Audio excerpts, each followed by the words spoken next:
ஆனா இல்ல புள்ளி வைத்த இந்திய கூட்டணியின் பரிதாபங்கள்.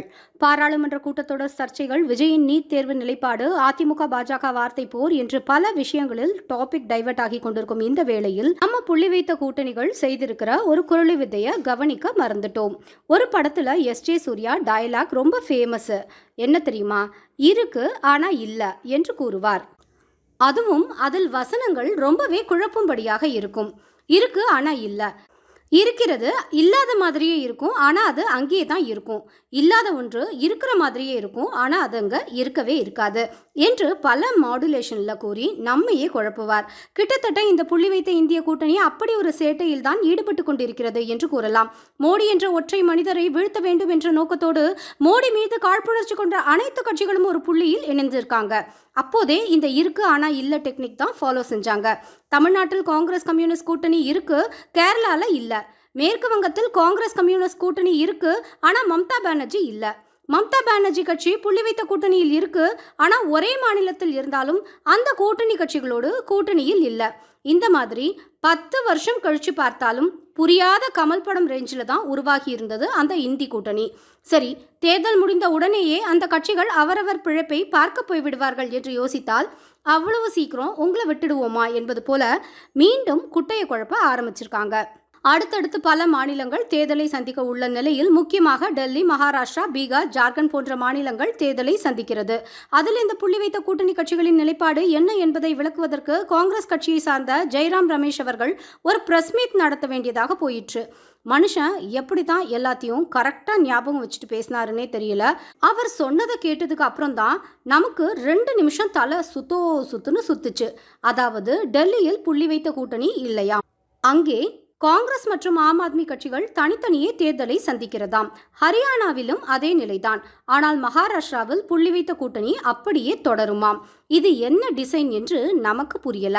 பாஜகவுக்கு எதிராக மக்கள் சக்தியை ஒன்று திரட்டுகிறோம் என்று கூறி கூட்டணியை அமைக்கிறாங்க. ஆனால் ஒவ்வொரு மாநிலத்தின் பார்டரை தாண்டியவுடன் அவர்களின் நிலைப்பாடு பார்டரை போல மாறுது. இதன் அர்த்தம் என்ன என்பது நமக்கு தெள்ள தெளிவாக புரிகிறது. எந்தெந்த மாநிலங்களில் எல்லாம் இவர்கள் அதிகார பசி அதிகமாக இருக்கோ அந்தந்த மாநிலங்களில் கூட்டணி வைக்க முடியாது என்று கூறிடுறாங்க. அதே சமயம் கேட்பாரற்று கிடக்கும் மாநிலங்களில் ஒவ்வொரு கட்சியும் வேற வழியே இல்லாமல் ஒவ்வொருக்கொருவர் ஆதரவு தெரிவித்துக் கொண்டு கூட்டணியை அமைச்சுக்கிறாங்க. ஆனால் மேற்கு வங்கத்தில் அந்த கான்செப்டுக்கும் இடம் கிடையாது. மம்தா அவர்கள் ஆதிக்கம் செலுத்துவது ஒரே ஒரு மாநிலத்தில் தான். அந்த மாநிலத்தில் ஹிந்தி கூட்டணி சார்பில் காங்கிரசும் கம்யூனிஸ்ட் கட்சியும் கூட்டணி வைத்து போட்டியிட ஒரே ஒரு மாநிலத்தில் செயல்படும் மம்தா அந்த ஒரு மாநிலத்தில் இந்தி கூட்டணியில் இல்லைங்கிற கருத்தை சொல்றாங்க. பொதுவாகவே தன்னை ஒரு கூட்டணியின் அங்கமாகவே வெளிப்படுத்துகிறார் மம்தா. இதெல்லாம் என்ன டிசைன்னே புரியல.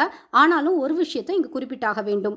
நாடாளுமன்ற தேர்தலுக்கு பிறகு இந்த கூட்டணி சிதறிவிடும் என்று அனைவரும் எதிர்பார்க்க எது எப்படியோ இந்த கூட்டணி தொடர்ந்து கொண்டுதான் இருக்கு. ஒருவேளை நடக்கவிருக்கும் மாநில தேர்தல்களில் சில பல மாநிலங்கள் இந்த கூட்டணியை கைப்பற்றிவிட்டால் பாஜக எதிர்ப்பு என்ற ஒற்றை புள்ளியில் இன்னும் இவர்கள் அதிகமாக வலுவடையலாம். குறிப்பாக இந்த கூட்டணிக்கு வித்திட்ட நிதிஷ்குமார் அவர்கள் இப்போது பாஜகவுடன் கூட்டணியில் இருக்கிறார். அவருடைய சொந்த மாநிலமான பீகாரில் அடுத்த ஆண்டு தேர்தல் நடைபெற உள்ளது. அங்கு எப்பாடுபட்டாவது தேசிய ஜனநாயக கூட்டணியை வீழ்த்தி மோடிக்கும் நிதிஷ்குமாருக்கும் மிகப்பெரிய தோல்வியை பரிசளிக்க வேண்டும் என்று கணக்கு போட்டு கொண்டிருக்கின்றனர் ஹிந்தி கூட்டணியினர். அவ்வாறு நடக்கும் பட்சத்தில் அது நிதிஷ்குமார் அவர்களுக்கு பெரும் சரிவை ஏற்படுத்தலாம்.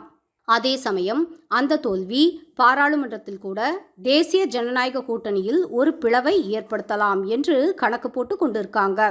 ஒருவேளை தோல்வி காரணமாக நிதிஷ்குமார் தேசிய ஜனநாயக கூட்டணியிலிருந்து விலக நேரிட்டால் அது மோடியின் ஆட்சியை கவிழ்க்கும் வரை போகலாம் என்பதால் ஹிந்தி கூட்டணியினர் மிக பெரும் கனவுகளோடு வலம் வந்து கொண்டிருக்கின்றனர்.